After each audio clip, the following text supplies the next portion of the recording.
One thing I've found out, and I haven't been terribly politically active over my life, but these times require individuals to step up, and every single one of y'all here today has stepped up. And what I found out is that actually showing up is actually the largest part of the battle. Actually showing up and saying that you feel strongly about something. So thank y'all.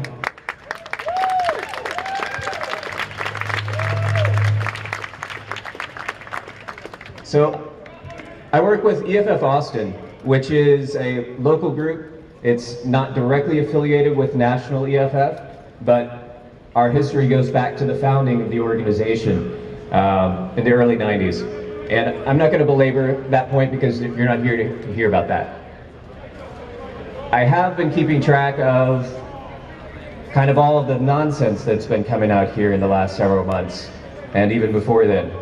And so what I want to do is try and share some of the knowledge that I've been able to glean, and especially some of the work that I've been looking into as far as the Fourth Amendment, which is relevant and why you're all here.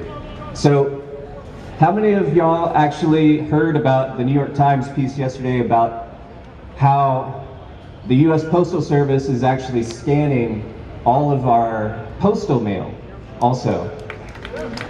All right?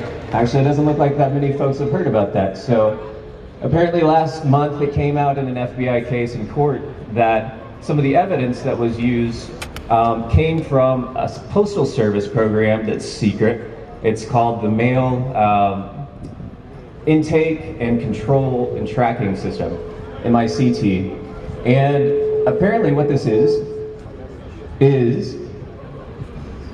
the US Postal Service, in the process of processing our actual snail mail, takes a photograph of the front and the back of every piece of mail that's processed in the United States. Last year, that was 160 billion pieces of mail.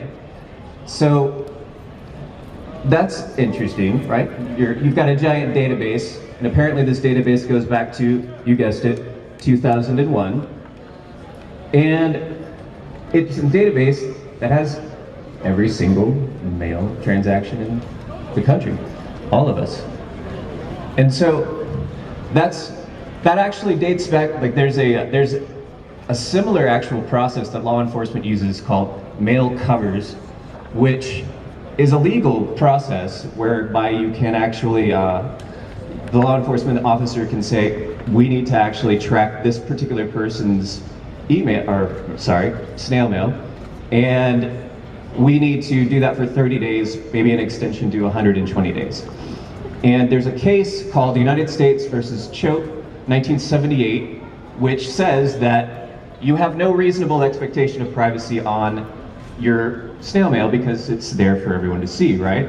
It's the information you have on the outside of that document. The Postal Service worker needs to be able to read it to be able to see it. So there's a case law going back that says that mail covers, this limited, targeted, specific in law enforcement tool, is legal.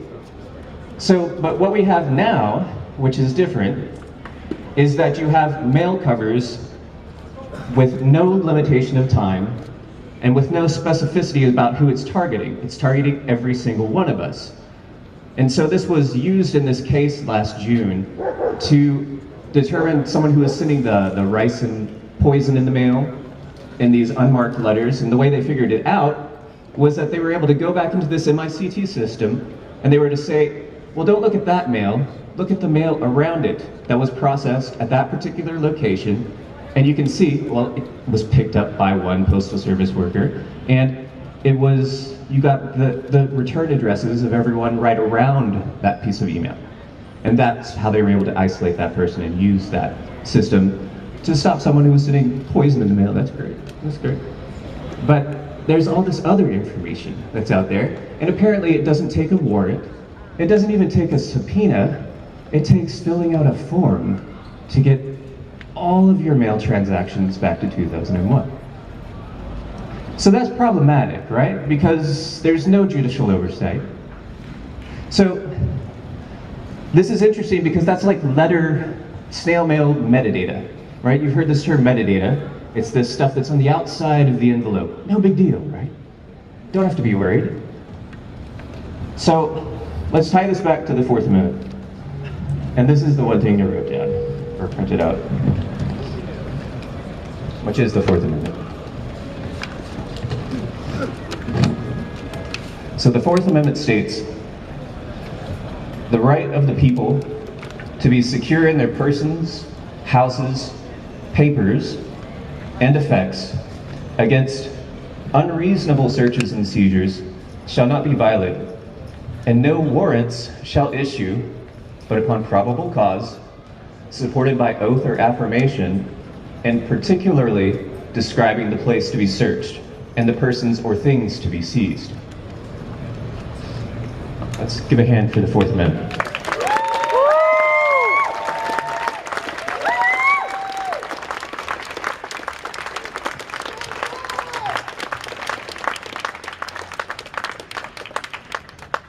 So what we've seen with the release of this Verizon targeting court order by Edward Snowden, which Edward Snowden, let's give that guy a hand too. We need more people like Mr. Snowden in Mr. Snowden's position to feel comfortable coming forward and voicing their conscience. We need more people who have top secret clearance, which is on the order of 1.4 million, I believe people have top secret clearance. You know, among that 1.4 million people, there's probably a few who actually don't agree with what's going on. And I encourage them to step forward. And we need to make it safe for those people to step forward as well.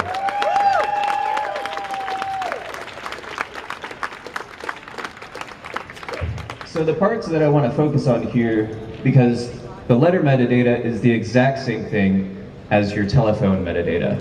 It's the exact same sort of process that's being implemented under the cover of what? I'm not really sure. We need to find out, like, what is that U.S. Postal Service order that legitimates that, or not legitimates it, but lets the postal inspector move forward with that. So the part that these things have in common is that they're general search warrants. And general search warrants are not legal according to the Constitution. And a general search warrant has an interesting history which we can get into here. But let's first focus on the particularity question. So in the Fourth Amendment, it says it has to particularly describe the place to be searched and the person or things to be seized. Now, if I'm telling Verizon that I want the metadata on everyone, and if I'm telling the Postal Service that I want the letter metadata on everyone, that's not really very particular, is it? That's a general search warrant. So, the general search warrant, the reason why those are not legal dates back to before the American Revolution. And in fact, it was one of the primary reasons why the American Revolution took place, from what I understand. So, I did some reading last night on the internet, which is pretty awesome. Y'all should check this out. Like, it's a really wonderful thing that we have access to. It's a wonderful thing that we have created, and it's a wonderful thing that's being attempted to be co-opted and made an unsafe place, which is unfortunate. So, but according to the interwebs, there was a thing called writs of assistance, which the British government issued, in some sense it seems, to combat smuggling operations which were active in the colonies at the time. And so these writs of assistance were issued to customs officers, which required then any law enforcement officials that they reached out to assist them in the process of looking for contraband, or basically doing whatever they wanted, because these general search warrants were not particular. They just basically said, you have to assist this person. You cannot actually resist in some sense. And it didn't have to describe what they were looking for.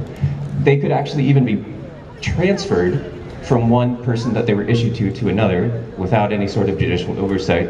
And so this really actually started rubbing the colonists wrong, especially around Boston, actually, where these writs were being abused by British officials to break into people's houses, not even break into people's houses, just demand that they enter, and not have to say what they were searching for. So there was a case that was brought forward about this in 1761 that was argued by an influential person called James Otis. If you look up James Otis, you'll see some of the things that he's written about at that time. And so he was arguing that these general search warrants were despicable. They were being abused by officials in power, and that there was nothing that the colonists could do to resist them. One of the quotes that was really compelling was that it puts the safety of our liberty in the hands of the petty servants. So I love Mr. Edward Snowden, but the fact is that he was a contractor for a defense contracting agency, and he had access to all of this information. Now, what if you were actually a malicious actor amongst that 1.4 million people that have access to all of this information? That bothers me. That bothers me, thinking that I have no visibility into this. I have no recourse.